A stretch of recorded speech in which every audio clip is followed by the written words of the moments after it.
بسم اللہ الرحمن الرحیم۔ علی المرتضیٰ کے گھر گئی ہیں سیدہ فاطمہ، ان سے بڑی شہزادی تو نہیں نہ ہوگی کوئی، لیکن ہاتھوں سے چکی پیستی ہیں، آٹا گوندتی ہیں، گھر کا کام کاج کرتی ہیں۔ ایک دن کسی بات میں جناب علی المرتضیٰ سے ناراضگی ہو گئی، اور حالات یہ تھے کہ اس وقت بات بڑھانے میں کردار بھی جناب علی کا ہی تھا۔ حضرت فاطمہ رضی اللہ تعالیٰ عنہ نے جو ریاکشن کیا، وہ ان کے جو رد عمل کیا، وہ ان کے عمل کے جواب میں تھا۔ اب سید عالم صلی اللہ علیہ وسلم کو اطلاع ملی، حضور تشریف لائے۔ اب ذرا دیکھیے، رشتوں کو نبھانا ہے۔ اب ہمارے لیے دستور وہ محبوب صلی اللہ تعالیٰ علیہ وسلم جو اپنے غیب کی طاقت کے ساتھ بھی فوراً آ کے ارشاد فرما سکتے تھے کہ چونکہ تمہاری، اور پھر حضرت علی المرتضیٰ اطاعت نہ کرتے۔ حضرت علی المرتضیٰ صرف داماد نہیں تھے، امتی بھی تھے۔ حضرت علی المرتضیٰ جن کی زندگی گزر گئی رسول پاک کی اطاعت میں، آداب زندگی سکھائے جا رہے ہیں۔ حضور تشریف لائے، اللہ کے حبیب صلی اللہ تعالی علیہ وآلہ وسلم نے بات کو سنا۔ اب رسول پاک صلی اللہ علیہ وسلم نے حضرت فاطمہ کا بازو تھاما اور ایک طرف لے گئے۔ جناب علی المرتضیٰ فرماتے میں سن رہا تھا، حبیب پاک علیہ السلام نے فرمایا فاطمہ کچھ بھی ہوا وہ تمہارے شوہر ہیں، کچھ بھی ہوا وہ تمہارے شوہر ہیں، ایسا کوئی محبوب کہیں ہوگا نہ کہیں ہے، دیکھو بیٹھا ہے چٹائی پہ مگر عرش نشیں ہے، وہ کچھ بھی ہے تمہارے شوہر ہیں۔ حضور نے فرمایا ضروری تو نہیں کہ خاوند بیوی کی ہر بات ہی مانے، ضروری تو نہیں کہ تمہاری مرضی کے مطابق ہی فیصلہ ہو۔ فاطمہ، علی المرتضیٰ رضی اللہ تعالیٰ نے جو کہے اس کو تسلیم کیا کرو۔ حضرت علی المرتضیٰ فرماتے مصطفیٰ بیٹی کو سمجھا رہے تھے اور میں دور کھڑا آنسو بہا رہا تھا۔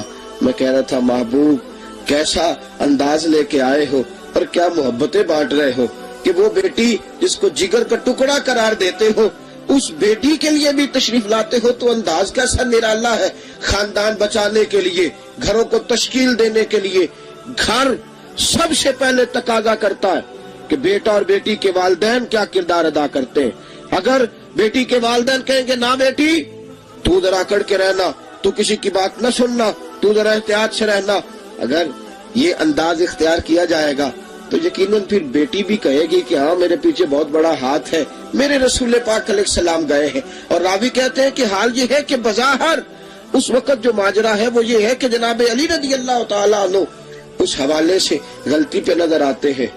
رسول پاک نے حضرت علی المرتضیٰ کو بلایا، اور بلا کے جملے کیا ہے؟ حضور نے فرمایا میں نے فاطمہ کو سمجھا دیا ہے، میں نے فاطمہ کو سمجھا دیا ہے۔ جناب علی المرتضیٰ فرماتے ہیں چھم چھم میرے آنسو گرے، چھم چھم آنسو گرے۔ میں نے کہا سونے آپ نے فاطمہ کو کیا سمجھانا تھا؟ عرش کے مالک نے مجھے ہی سمجھا دیا ہے، رب کریم نے مجھے سمجھا دیا ہے، مجھے سمجھ آ گئی گھر کیسے چلتا ہے۔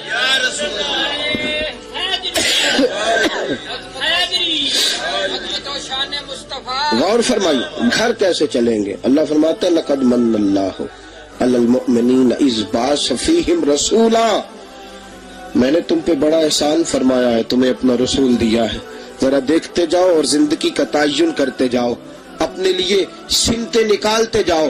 میرے حبیب کریم صلی اللہ تعالی علیہ وسلم نے فرمایا میں نے اب جب دونوں موجود ہیں تو میرے حبیب پاک علیہ السلام نے فرمایا چلو اب اس طرح کرو کہ تم دونوں صلح کر لو۔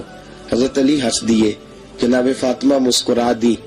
کیا انداز ہے! اب ایک باپ جس جگہ پہ کھڑا ہوتا ہے اس مقام پہ، اب حضور کا حال کیا ہے؟ اب نبی پاک کی آنکھوں میں آنسو آ گئے۔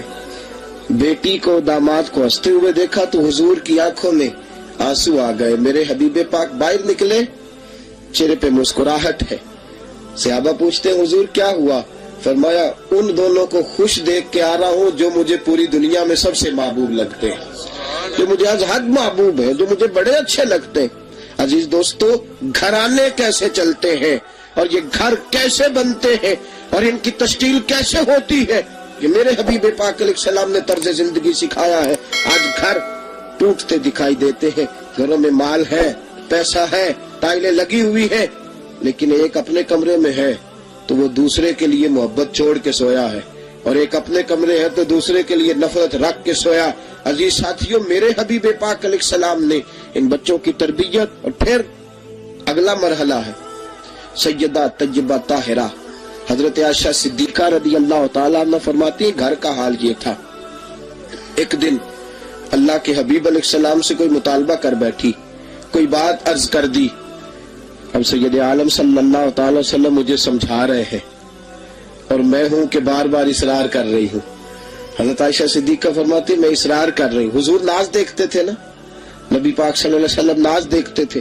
اور پھر حال یہ تھا ایک موقع ایسا بھی آیا کہ ابھی پردے کی آیات نہیں آئی تھی، جو ساری عورتیں، ساری خواتین حضور کے ازواج مطہرات، مومنوں کی مائیں، یہ ساری حضور کے گرد اکٹھی ہو گئی اور مطالبات کرنے لگی. جناب فاروق اعظم تشریف لائے تو ساری ڈر کے بھاگ گئی. حضرت فاروق اعظم رضی اللہ تعالیٰ عنہ فرمانے لگے تمہیں تمہاری مائیں روئے، اللہ کے نبی سے ڈرتی نہیں ہو اور عمر سے ڈرتی ہو. اپنی صاحبزادی بھی تھی، وہ دروازے کی اوٹ سے کہنے لگی حضور آپ جلالی بڑے ہیں، مصطفیٰ تو ناز اٹھاتے ہیں، حضور تو محبت فرماتے ہیں. رسول پاک صلی اللہ علیہ وسلم نے تو فرمایا خیرکم خیرکم لأہلہ وانا خیرکم لأہلہ، تم میں سب سے بہتر شخص وہ ہے جو اپنے گھر والوں کے لیے بہتر ہے اور میں تم سب سے زیادہ اپنے گھر والوں کے لیے بہتر ہوں. حضرت عائشہ فرماتی ہے میں نے اصرار کیا، نبی کریم علیہ السلام مجھے سمجھا رہے تھے، یکایک جناب صدیق اکبر تشریف لے آئے. بیٹی کے باپ ہے نا، بیٹی کے باپ ہے، آئے ہیں. اب فرماتی ہے کہ جب تشریف لائے انہوں نے ماجرا دیکھا، بات کو بھانپا تو فرماتی ہے جناب صدیق اکبر کو جلال آیا کہ تو رسول پاک علیہ السلام کی بارگاہ میں، حالانکہ یہ تو ناز تھا نا، محبت تھی، لیکن جناب سیدنا صدیق اکبر رضی اللہ تعالیٰ عنہ آگے بڑھے اور جب انہوں نے حضرت عائشہ صدیقہ کو مارنا چاہا، ہاتھ اٹھایا تو رسول پاک آگے کھڑے ہو گئے. فرمایا نہیں آپ یہ کام نہ کریں. حضرت عائشہ فرماتی ہے کہ میرے والد گرامی جلال سے واپس چلے گئے. حضور مسکرا کے کہنے لگے دیکھا آج میں نے تمہیں بچا لیا ہے نا، دیکھا آج میں نے.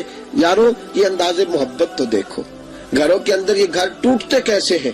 ہم کہتے ہیں کہ ہمیں جلال بڑا آتا ہے، ہمیں غصہ بڑا آتا ہے، اس نے بات ایسی کر دی تھی، اس نے ضد ایسی کر دی تھی.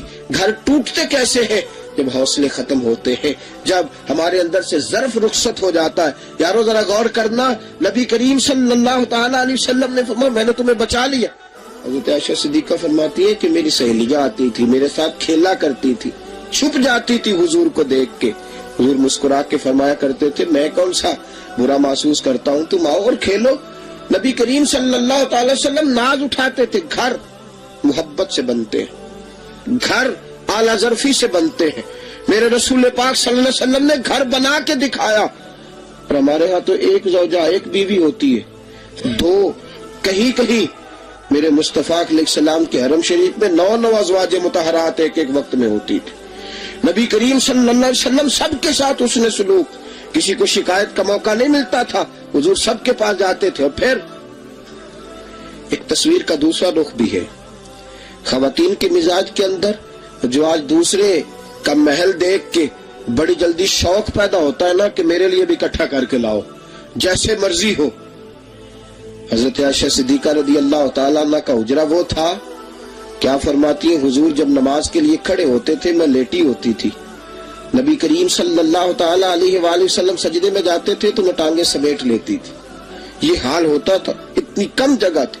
اور فرماتی ہاتھ اٹھاتے تھے کھڑے ہو کے تو چھت کو ہاتھ لگ جاتا تھا اور 3 چاند گزر جاتے تھے. گھر میں چولہا نہیں جلتا تھا لیکن کبھی حرف شکایت کسی کی زبان پہ نہیں آیا. عزیز ساتھیوں، وہ خواتین جن کو اللہ نے کہا تمہارے جیسی اور بیوی کوئی نہیں، وہ خواتین صبر و رضا کا پیکر بن کے وہاں وقت گزارتی رہی. رسول پاک علیہ السلام کا دین کے اندر، دین کے کام کے اندر وہ مددگار ثابت ہوتی رہی. نبی کریم علیہ السلام نے گھر بنایا اور پھر نبی پاک علیہ السلام نے جو والدین کے حوالے سے اولاد کے لیے اسوہ حسنہ چھوڑا، اس کا عالم یہ ہے کہ حضرت علیمہ سعدیہ تشریف لاتی ہیں تو رسول پاک کھڑے ہو کے استقبال فرماتے ہیں. اور حضور علیہ السلام جناب ام ایمن جو رضائی والدہ ہیں، ان کی خدمت کے لیے نبی پاک علیہ السلام ہر ہفتے تشریف لے جاتے، ہر ہفتے خدمت. جناب ام ایمن فرماتی ہے کہ میں بوڑھی عورت، غریب عورت، حضور نے وصال فرمایا تو میری آنکھوں میں آنسو آ گئے. گھر میں بیٹھی ہوئی تھی تو رو پڑی. گھر والوں نے پوچھا کیوں روتی ہوں؟ تو کہا کون تھا میرا پوچھنے والا؟ اب حضور نے پردہ فرمایا ہے تو کون آئے گا دستگیری کرنے، کون آئے گا میرے آنسو پوچھنے؟ فرماتی ہیں دروازے پہ دستک ہوئی، دروازہ کھولا تو ابو بکر اور عمر دونوں میرے دروازے پہ موجود تھے۔ حضرت صدیق اکبر کہنے لگے اماں غم نہیں کرنا، جب تک زندگی ہے میں بھی اسی طرح ہوں گا جس طرح حضور آیا کرتے۔